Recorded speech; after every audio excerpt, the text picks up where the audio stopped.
The battle lasted exactly 47 seconds.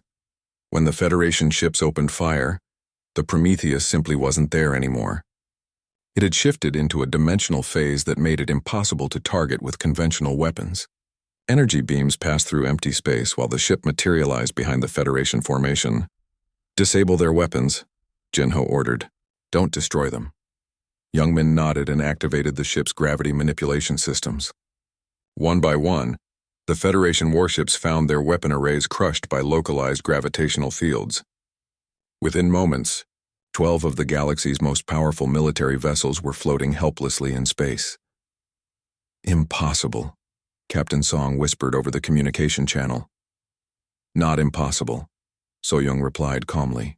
"Just 50 years ahead of where you thought human technology was." The Prometheus moved through the disabled fleet like a ghost, completely untouchable. Admiral Yoon watched the tactical display with amazement and growing understanding. "This changes everything," he said quietly. "Everything," Jinho agreed. Director Ji-hee Park's voice crackled through the speakers, filled with anger and desperation. "You have no idea what you've started, Jinho. When the Federation Council sees what you can do, they'll mobilize every ship in the galaxy against humanity." "No, they won't," Admiral Yoon interrupted. "Because humanity is about to become a founding member of a very different kind of federation." He activated his personal communication array and sent an encrypted message to Federation headquarters. Within minutes, responses began arriving from across the galaxy. "What did you tell them?" Shahi demanded. "The truth," Admiral Yoon replied. "That humanity has technology that makes our current warships look like sailing boats. That they could have used this technology to conquer the galaxy 50 years ago, but instead they chose to hide it. And that maybe it's time for the Federation to start treating humanity as equals instead of primitives." Over the next hour, as news of the Prometheus spread through Federation channels, something remarkable happened. Instead of mobilizing for war, species after species sent messages of congratulation and requests for peaceful contact. "They're not afraid," Mina observed, reading the incoming communications. "They're impressed." Counselor Minji Kang's face appeared on the main communication screen. She was humanity's representative to the Federation Council, and she looked both amazed and concerned. "Jinho Park," she said, "you've certainly made things interesting. Half the galaxy wants to meet you and the other half wants to hire you." "What about the Federation Council?" Jinho asked. "Emergency session in 3 hours. They want to discuss humanity's new status in galactic civilization." "What new status?" Counselor Kang smiled. "The status of a species that can travel faster than anyone thought possible, phase through solid matter, and manipulate gravity itself. The kind of species that doesn't ask for permission anymore." Director Ji-hee Park's communication channel went silent. Through the ship's sensors, they could see Section 13's vessels withdrawing from the area. The conspiracy that had lasted 50 years was finally over. "What happens now?" So-young asked. Jinho looked around at his unlikely crew. 2 weeks ago, he had been a broke mechanic facing debt collectors. Now he was the captain of humanity's most advanced starship, with the power to reshape galactic civilization. "Now we go home," he said, "and we start looking for the other ships." The journey to Earth took 3 days, but it felt like minutes. The Prometheus could cross distances that would take normal ships months to travel. As they approached the solar system, they were met by a fleet of human vessels, but not a hostile fleet. These were ships filled with scientists, engineers, and diplomats who wanted to understand what they had accomplished. Dr. Yoonji Lim, Earth's Minister of Space Development, came aboard the Prometheus personally. She was a small woman with intense eyes and a mind that absorbed technical information like a computer. "Show me everything," she said simply. For 6 hours, So-young and Youngmin walked her through the ship's systems. Dr. Lim asked hundreds of questions, took thousands of measurements, and gradually began to understand the scope of what Project Horizon had achieved. 12 ships, she said finally, all with this level of technology. "At least 12, Youngmin corrected. "The project was still expanding when it was sabotaged. And you can find them?" "The ships are programmed to respond to specific genetic markers," Jinho explained. "People like me whose families were connected to the original project." Dr. Lim's communication device chimed with an incoming message. She read it quickly, then looked up with excitement. "The Federation Council has reached a decision. Humanity is being granted advanced species status. with full autonomy over our territory and research programs. They're also offering us a permanent seat on the Security Council. Because they're afraid of us? Mina asked. Because they respect us, Dr. Lim replied. For the first time since we joined the Federation, other species are treating us as equals. Over the following months, Jinho led expeditions to find the other Horizon ships. Each discovery was like finding a piece of humanity's lost future. The ships had been hidden in asteroid fields, abandoned space stations, and even inside the cores of dead planets. Each one contained technology that pushed the boundaries of what was thought possible. The second ship they found, the ESV Icarus, could manipulate time itself, allowing it to exist in multiple moments simultaneously. The third, the ESV Daedalus, could create matter from pure energy. Each discovery changed humanity's understanding of their own capabilities, but more importantly, each ship they found came with its crew still in cryosleep. Scientists, engineers, and explorers who had been waiting 50 years for rescue. As they were revived, humanity's knowledge of advanced technology grew exponentially. 6 months after buying a scrap ship for half a credit, Jinho stood on the bridge of the Prometheus, looking out at a fleet of human vessels that could reshape the galaxy. But instead of conquest, they had chosen cooperation. Instead of domination, they had chosen exploration. Any regrets? So Young asked, joining him at the observation deck. Jinho thought about the question seriously. He could have remained a broke mechanic on a failing asteroid station. He could have lived a simple, unremarkable life and died forgotten. Instead, he had awakened humanity's greatest achievement and helped his species take its rightful place among the stars. Just one, he said finally. What's that? I wish I could go back and see the look on that junk dealer's face when he realizes what he lost to a half-credit bid. So Young laughed, and the sound echoed through the most advanced starship ever built by human hands. In the distance, Earth shone like a blue jewel against the darkness of space. But it was no longer the home of a primitive species struggling to survive in a dangerous galaxy. It was the capital world of a civilization that had proven itself worthy of the stars. The Federation had been stunned by what was inside the ship Jinho bought for half a credit. But they had been even more stunned by what was inside the humans who built it, the determination to reach for something greater, the courage to risk everything for the future, and the wisdom to use power responsibly. As the Prometheus turned toward the outer rim of the galaxy, where new worlds and new discoveries waited, Jinho smiled. The best part of being human, he had learned, wasn't the advanced technology or the incredible ships. It was the fact that no matter how far they traveled or how much they achieved, they never stopped reaching for something even greater. The half-credit purchase had become the greatest bargain in galactic history. But the real treasure wasn't the ship itself. It was the reminder that humanity's greatest adventures were still ahead of them. In the depths of space, 11 more Horizon ships waited to be found. And beyond them, an entire universe of possibilities stretched out toward infinity. The Federation thought they had been stunned by what Jinho found inside one old ship. They had no idea what humanity was going to show them next. Jinho Park wiped the grease from his hands with a dirty cloth and looked around his empty repair shop.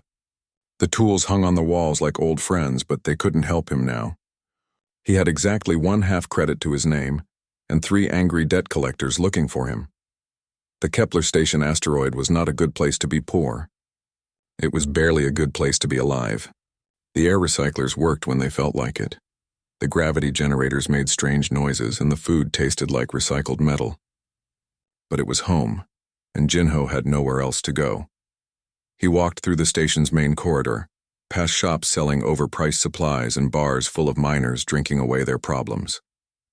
The auction hall was at the end of the corridor, and today they were selling scrap ships. Maybe he could find something worth fixing and selling. The auction hall was crowded with junk dealers and scrap merchants. They all knew each other and ignored Jinho completely. He was just a broke human mechanic who used to work for Earth's military.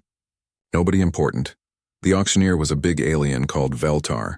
He had 6 arms and a voice that sounded like grinding metal. Next item is Lot 47, he announced. Human transport vessel, approximately 200 years old. Hull damage, no power, no life support. Minimum bid is 1 credit. Jinho looked at the hologram of the ship floating above the auction platform.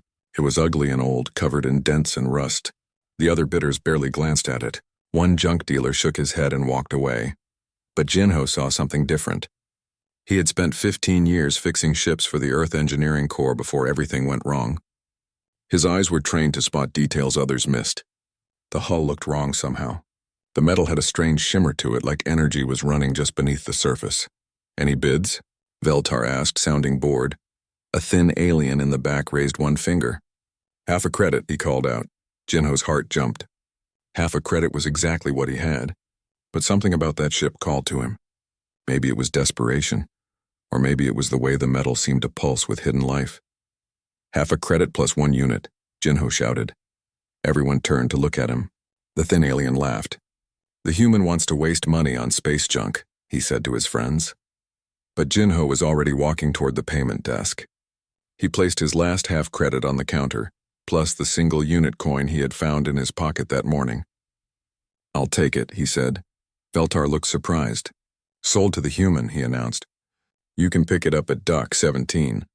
As Jinho left the auction hall, he heard the other bidders laughing behind him. Let them laugh, he thought. They didn't see what he saw.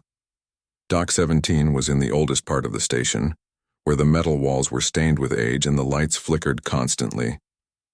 The ship sat there like a sleeping giant, attached to the dock by thick cables. Up close, it looked even worse than in the hologram.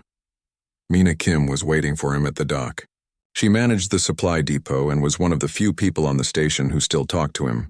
"Jinho, what did you do?" she asked, staring at the ship. "I bought it," he said simply. "With what money?" "You owe Grex the loan shark 300 credits. His collectors were looking for you this morning." Jinho nodded. Grex was a dangerous alien who lent money to desperate people and broke their bones when they couldn't pay. "That's why I need this ship to work," he said. Mina shook her head. "This thing is ancient, look at it. The hull is falling apart." But as they got closer, Jinho's trained eye caught more details. The damage on the outside was real, but it was surface damage only. Underneath, the ship's structure looked solid. More than solid. It looked like it was built to last forever. "Help me get inside," he said to Mina. They found an airlock that still worked. The ship's interior was dark and cold, but Jinho had brought portable lights. As they moved through the corridors, he began to understand that this was no ordinary transport vessel. The walls were too thick. The doors were too strong. And everywhere he looked, he saw signs of technology that seemed far too advanced for a 200-year-old human ship. "Jinho," Mina whispered. "Look at this." She was standing in front of a control panel that had somehow kept power even after all these years. Strange symbols glowed softly on its surface, and when Jinho touched them, they responded to his presence. "This doesn't make sense," he said.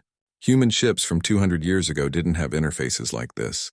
They moved deeper into the ship, following corridors that seemed to go on forever. The ship was much bigger inside than it appeared from the outside. That should have been impossible. In what looked like the engine room, Jinho found equipment he didn't recognize. Massive cylindrical chambers hummed with barely contained energy. Cables as thick as his arm ran along the walls, carrying power from sources he couldn't identify. "What kind of transport ship has an engine room like this?" Mina asked. "The kind that isn't really a transport ship," Jinho replied. His communication device beeped. A message appeared on the small screen. "Jinho Park, you have 24 hours to pay your debt. After that, we start breaking things." Grex Mina saw the message and grabbed his arm. "We need to leave. Now. Before Grex's people find you here." But Jinho was staring at something else. In the far corner of the engine room, partially hidden by shadows, was a door marked with symbols he had never seen before. Unlike everything else on the ship, this door looked new. It also looked important. "Just one more minute," he said. As he approached the door, it began to glow. The symbols rearranged themselves, and suddenly Jinho could read them. "Authorized personnel only. Project Horizon. Earth Defense Corps." His blood turned cold. Project Horizon was a name from his military days, whispered in corridors and classified briefings. It was supposed to be humanity's most secret research program, but everyone said it had been shut down decades ago after a terrible accident. The door opened with a soft hiss. Inside was a room that took his breath away. Banks of computers lined the walls, their screens still active after all these years. And in the center of the room, surrounded by humming machinery, was a cryopod. Through the transparent aluminum cover, Jinho could see a woman's face. She looked peaceful, as if she was just sleeping. According to the readouts on the pod, she had been sleeping for 53 years. Jinho, Mina whispered behind him. What is this place? Before he could answer, alarms began blaring throughout the ship. Red lights flashed and a computer voice announced, Federation customs vessel approaching. Prepare for inspection. Jinho's heart pounded. He had just bought this ship with his last half credit, and now the Federation wanted to inspect it. If they found what he had found, his simple plan to fix and sell a scrap ship would become something much more complicated. Through the ship's sensors, he could see a Federation cruiser approaching the dock. In a few minutes, uniformed officers would be walking through these corridors asking questions he couldn't answer. He looked down at the sleeping woman in the cryopod. Somehow he knew that waking her up would change everything, but he also knew that he was out of time and out of options. Jinho reached for the pod's control panel and began the wake-up sequence. For 3 days, Jinho worked alongside So-young to understand the Prometheus. Every system they examined was more advanced than anything he had ever seen. The ship's computers were faster than Federation supercomputers. Its hull was made from materials that could repair themselves. Even the simple door controls used technology that wouldn't be invented for another century. How did Earth build something like this? Jinho asked as they replaced burned quantum processors in the main computer core. So-young paused in her work. We didn't build it alone. Project Horizon was a joint effort between Earth's best scientists and some very unusual allies. What kind of allies? Before she could answer, Mina rushed into the room. Jinho, we have a problem. There's a Federation admiral on the station, and he's asking questions about your ship. Through the ship's sensors, they watched a tall man in an expensive Federation uniform walking through the station's corridors.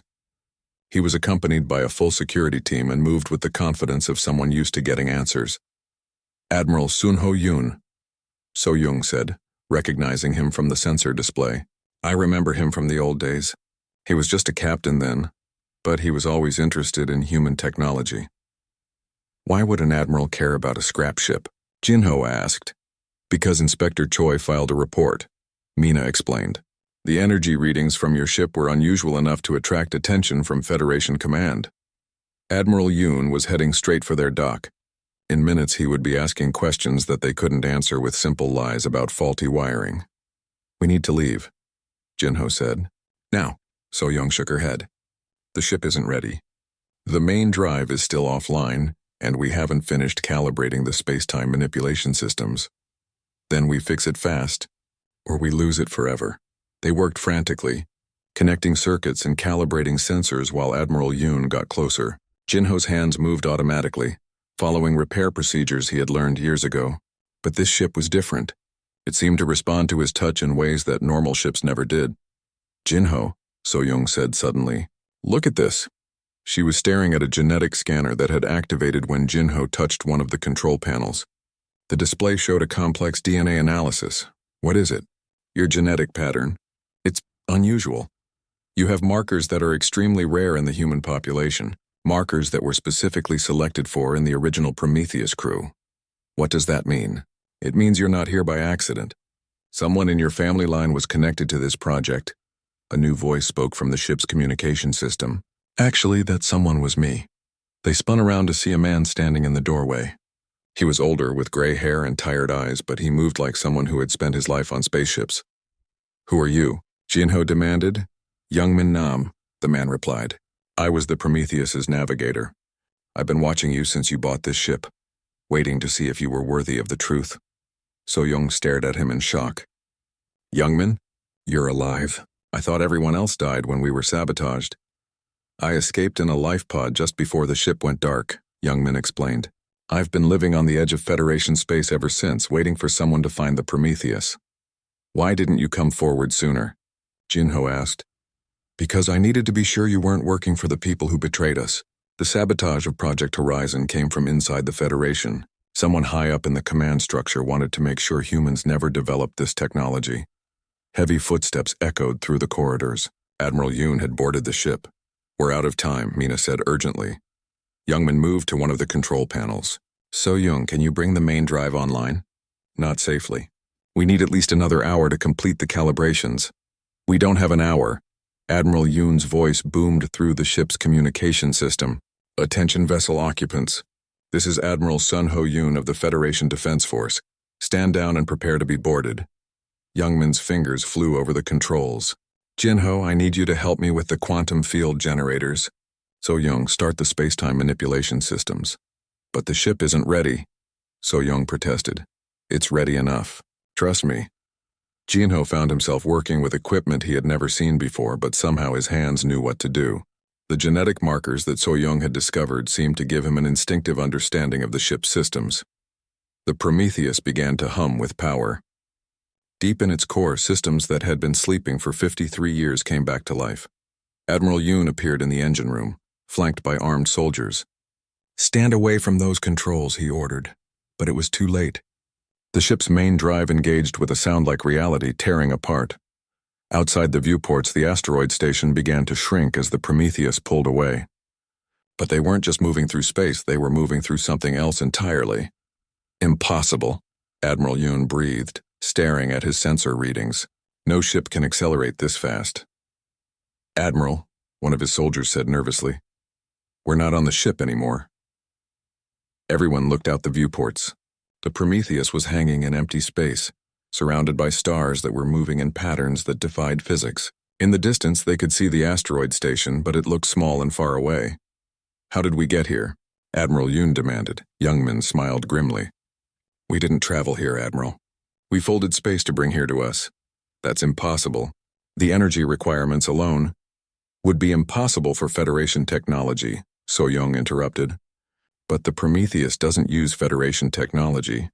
She activated one of the main displays, showing Admiral Yoon technical specifications that made his eyes widen with shock.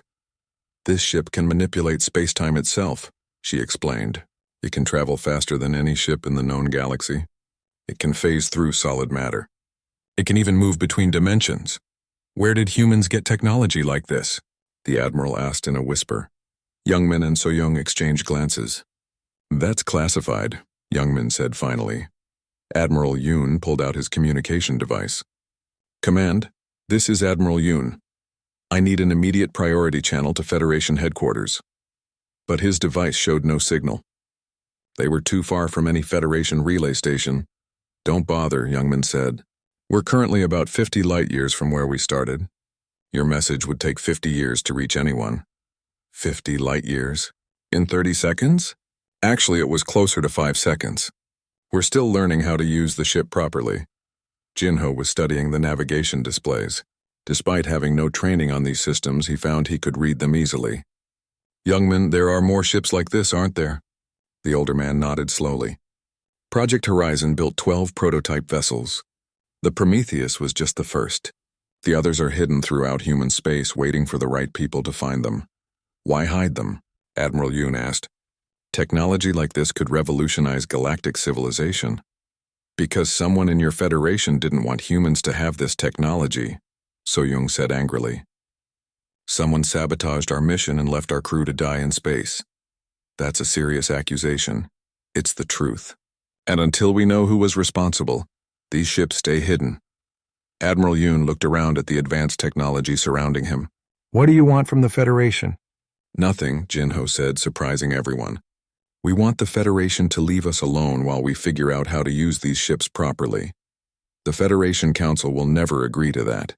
Technology this advanced is too dangerous to leave uncontrolled." Youngman laughed bitterly. "Admiral, look around you. We're 50 light-years from where we started, and we got here faster than your thoughts could travel. Do you really think the Federation can control us?" To prove his point, he activated the ship's defensive systems. Energy barriers sprang up around the Prometheus, and the space around them began to ripple like water. "One ship like this could destroy your entire fleet without taking damage," So Young added. 12 ships could reshape the galaxy." Admiral Yoon was quiet for a long moment, processing what he had learned. Finally, he spoke. "What are your intentions?" "To protect humanity," Jinho said simply. "And to make sure that whoever sabotaged Project Horizon doesn't get another chance to hurt innocent people." "I want to help," the Admiral said suddenly. Everyone stared at him in surprise. "Admiral?" one of his soldiers asked uncertainly. "I've spent my career serving the Federation," Yoon explained. But I've also seen how the Federation treats species that don't fit their vision of galactic order. If someone in Federation command sabotaged human development, then the Federation needs to change. Youngman studied the Admiral's face carefully. You're asking us to trust you. I'm asking you to give the Federation a chance to do the right thing. Jinho looked at his companions. So Young and Youngmin had survived betrayal and decades of hiding. Mina had risked her safety to help him. Admiral Yoon claimed he wanted to help, but could they trust him? The answer would determine not just their fate, but the future of humanity in the galaxy.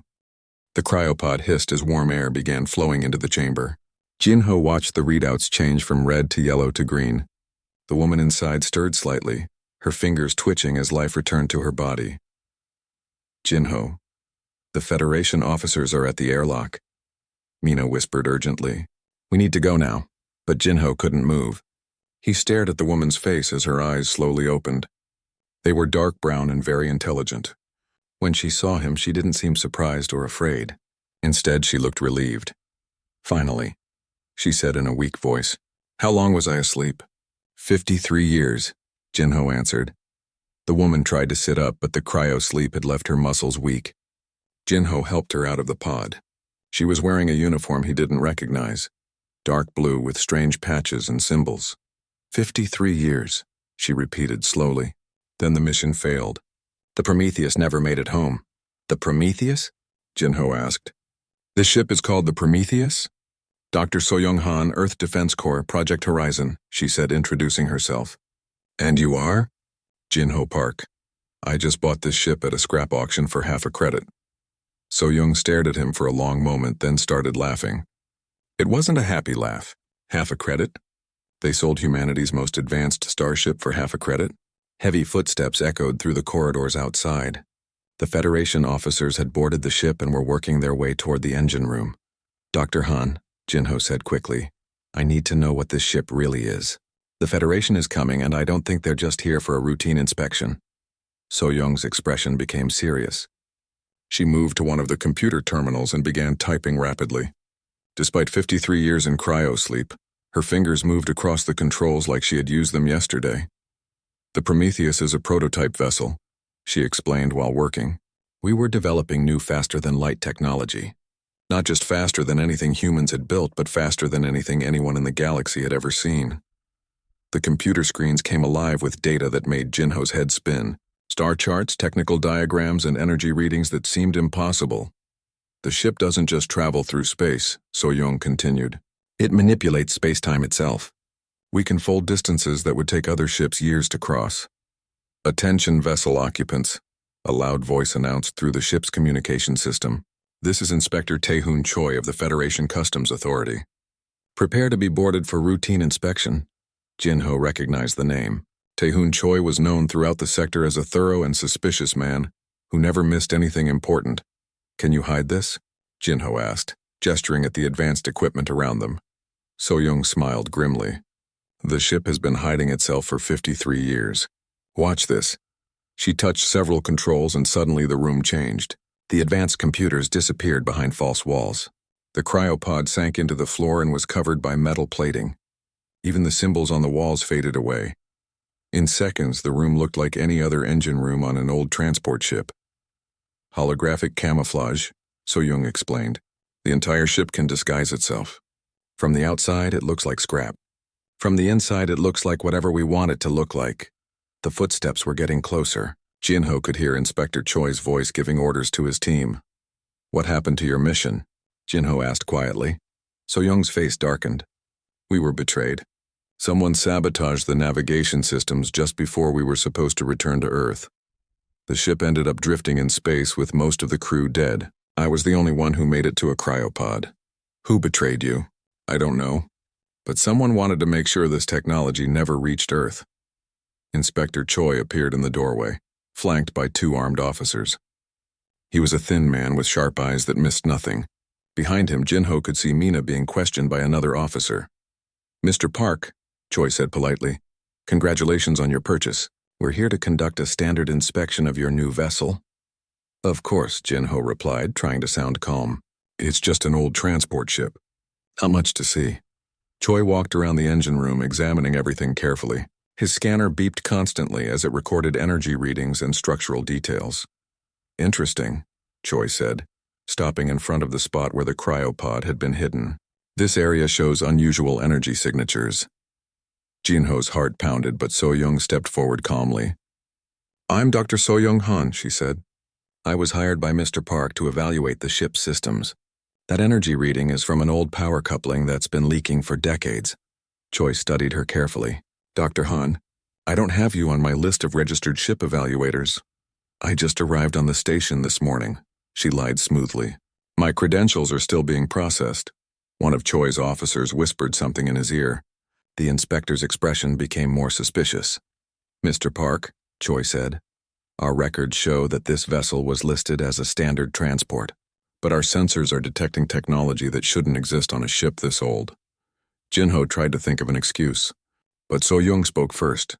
Inspector, with respect, your sensors are probably picking up interference from the station's power grid.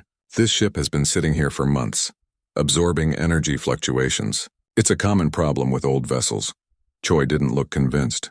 He walked to another section of the room and ran his scanner over the wall where some of the most advanced equipment was hidden. The scanner went crazy, beeping and flashing warnings. Explain this, Choi demanded. Jinho opened his mouth, but no words came out. He had no idea how to explain energy readings that came from technology decades ahead of anything the Federation had seen. But So-young calmly walked over to a maintenance panel and opened it. Inside were ordinary-looking power cables and circuit boards. Faulty wiring, she said, pointing to a burned connector. The whole electrical system in this section needs to be replaced. That's why Mr. Park got such a good deal on the ship. Choi ran his scanner over the opened panel. This time it showed normal readings for an old, poorly maintained transport ship. Choi said, still suspicious but unable to find anything clearly wrong. He spent another hour examining the ship, but everywhere he looked he found exactly what he expected to find on an old human transport vessel. The advanced technology remained perfectly hidden. Finally, he gave up. Your ship is cleared for departure, Mr. Park, but I'll be keeping an eye on you. After the Federation officers left, Jinho sat down heavily on a supply crate. How did you do that? He asked So-young. The ship's AI is programmed to protect itself, she explained. It can create false readings for any scanner and disguise any system.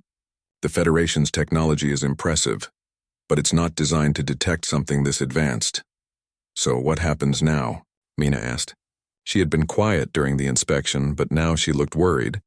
So-young activated one of the hidden computers again. Now we finish what we started 53 years ago.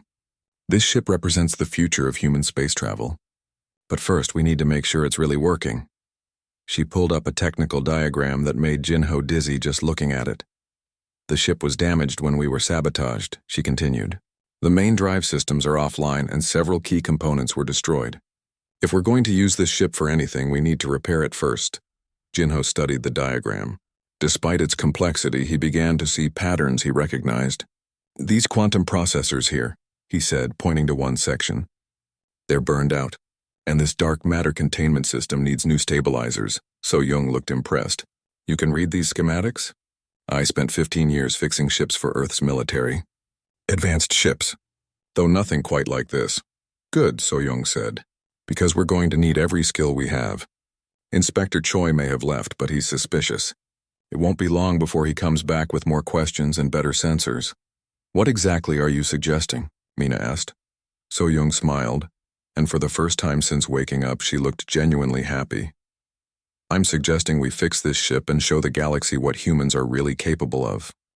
Admiral Yoon proved his good intentions by calling off the Federation search teams that were looking for the Prometheus.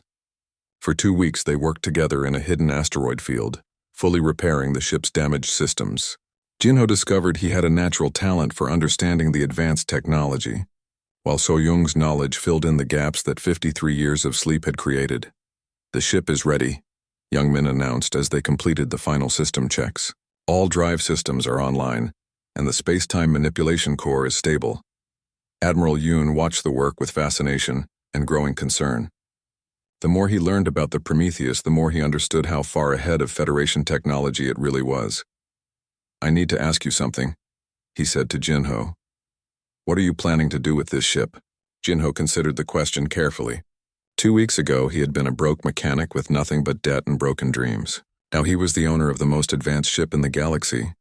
I want to find the other Horizon ships, he said finally. And I want to find out who betrayed the project. That could take years. Then it takes years. Admiral Yoon activated his personal communication device. There's something you need to know. I've been receiving reports from Federation headquarters. Word about your ship has leaked out, and there are people in high command who are very interested in acquiring this technology. What kind of people? So-young asked. The kind who don't take no for an answer. As if summoned by his words, alarms began sounding throughout the asteroid field. Through the Prometheus's sensors, they could see Federation warships dropping out of faster-than-light travel all around them. 12 heavy cruisers, Youngman reported grimly, and a command dreadnought. Someone wants this ship very badly. A communication signal reached them from the lead Federation vessel. Prometheus, this is Captain Hyunwoo Song of the Federation Defense Force. You are ordered to surrender your vessel for inspection and possible requisition. Admiral Yoon's face darkened. Captain Song answers directly to the Federation Security Council. If he's here, it means someone at the highest levels wants this technology. Can we escape? Jinho asked. Youngman studied the tactical display. We're surrounded, but that's not really a problem for a ship like this. The question is whether we want to reveal our full capabilities. What do you mean? So-young activated the navigation systems. The Prometheus can do things that will fundamentally change how the Federation views humanity. Once we demonstrate those capabilities, there's no going back. What kind of things? Instead of answering, she activated the ship's external sensors and projected a holographic display of the space around them. The Federation ships formed a perfect sphere, with the Prometheus trapped in the center. Watch, she said, and engaged the ship's phase drive. The Prometheus began to shimmer, like heat waves rising from hot metal. On the Federation ship's sensors, it would appear that the vessel was becoming translucent. Impossible, Admiral Yoon breathed. You're phasing out of normal spacetime. Phase drive allows us to exist partially outside reality, Youngman explained. We can pass through solid matter as if it doesn't exist. To demonstrate, he piloted the ship directly toward one of the Federation cruisers. The warship's crew must have panicked, because they opened fire with everything they had. Energy beams and missile volleys passed harmlessly through the Prometheus as if it were made of light. The ship emerged on the other side of the Federation formation without taking any damage. How is that possible? Admiral Yoon asked. The same way we can fold space to travel faster than light, So-young replied. We're not bound by the same physical laws that limit other ships. Captain Song's voice crackled over the communication system again. Prometheus, cease your illegal activities and prepare to be boarded. Continued resistance will be met with force. He doesn't understand what he's dealing with, Jinho said. Then maybe it's time to show him, Youngman suggested. He activated the Prometheus's gravitational manipulation systems. Around them, space began to bend and twist. The Federation ships found themselves pulled into impossible orbits and spinning through space like leaves in a whirlwind. Full stop, Captain Song ordered desperately. All ships full stop. But his vessels were caught in artificial gravity fields that made their engines useless. The massive dreadnought, which normally moved with the stately power of a small moon, spun helplessly like a child's toy. This is what one human ship can do, Youngman said over the open communication channel. Imagine what 12 could accomplish. 12? Captain Song's voice was barely a whisper. There are 11 more ships like this one hidden throughout human space, So-young announced. Project Horizon was more successful than the Federation ever realized. The gravitational effect stopped suddenly, leaving the Federation ships floating peacefully in space. But the demonstration had made its point clearly. What do you want? Captain Song asked. We want the Federation to leave humanity alone while we decide how to use this technology, Jinho replied, and we want to find out who sabotaged Project Horizon 53 years ago. The Federation Council will never agree to those terms. Captain, Admiral Yoon interrupted. This is Admiral Sun Ho Yoon. I'm transmitting my authorization codes now. I'm taking command of this situation. There was a long pause before Captain Song responded. Admiral, my orders come directly from the Security Council. They supersede your authority. Then perhaps it's time to contact the Security Council directly, Admiral Yoon said grimly. So-young was working at one of the communication stations. I'm detecting coded transmissions between the Federation ships and an unknown receiver. Someone is giving Captain Song orders that aren't coming through normal channels. Can you trace the source? Jinho asked. Working on it and got it. The signals are being relayed through 17 different communication nodes, but the original source is interesting. She displayed the results on the main screen. The transmission source was listed as a classified Federation facility that officially didn't exist. Section 13, Admiral Yoon said, recognizing the designation. Federation Deep Intelligence. They handle operations that are too sensitive for normal command structure. Like sabotaging human development projects? Youngman asked angrily. It's possible. Section 13 has been known to eliminate threats to galactic stability. They consider human advancement a threat? Admiral Yoon was quiet for a long moment. Some people in the Federation believe that giving any one species too much technological advantage upsets the balance of power. They prefer a galaxy where everyone develops at roughly the same rate. Even if it means murdering innocent people, I don't agree with their methods. But I understand their reasoning. Jinho felt anger building inside him. So they killed So-young's crew and left the Prometheus to drift in space because they were afraid of human technology? Most likely, yes. The communication system activated again. This time the voice was different. Older, colder, and absolutely confident. Prometheus crew, this is Director Jae-hee Park of Federation Deep Intelligence. You will surrender your vessel immediately, or we will be forced to take more aggressive action. Jinho stared at the communication panel. Director Park? Admiral Yoon looked confused. Do you know her? Park is my family name. Jae-hee Park is... she's my sister. The revelation hit everyone like a physical blow. Jinho's own sister was the person ordering them to surrender the ship. Jinho? Jae-hee's voice came through the speakers now with a note of uncertainty. Is that really you? Hello, Jae-hee, he replied quietly. It's been a long time, too long. And now you're involved in something very dangerous. I'm involved in something that should have happened 50 years ago. Humans deserve to know what they're capable of. Humans deserve to survive, Jae-hee countered. Technology like yours would start a galactic war. Every species in the Federation would unite to destroy humanity rather than let you dominate them. So-young moved to stand beside Jinho. So instead, you murdered our crew and tried to bury our work? I did what was necessary to protect our species. You betrayed our species, Youngman said angrily. You're the one who sabotaged our mission. There was a long silence before Jae-hee spoke again. The sabotage was necessary. Project Horizon would have made humanity too powerful, too quickly. The galaxy wasn't ready for that kind of change. That wasn't your decision to make, Jinho said. As Director of Deep Intelligence, it was exactly my decision to make. Around them, the Federation ships began moving into attack formation. Despite the demonstration of the Prometheus's capabilities, they were preparing for battle. Jae-hee, Jinho said urgently, call off your ships. You've seen what this vessel can do. You can't win this fight. Maybe not. But I can make sure that this technology doesn't spread. One ship isn't enough to change the galaxy, Jinho. But if you start looking for the others... She didn't finish the threat, but the implication was clear. Section 13 would destroy the other Horizon ships rather than let humans use them. Jinho looked around at his companions. So-young, who had lost her crew and 50 years of her life to his sister's conspiracy. Youngmin, who had spent decades in hiding. Admiral Yoon, who was risking his career to do what he thought was right. And Mina, who had helped him from the beginning without asking for anything in return.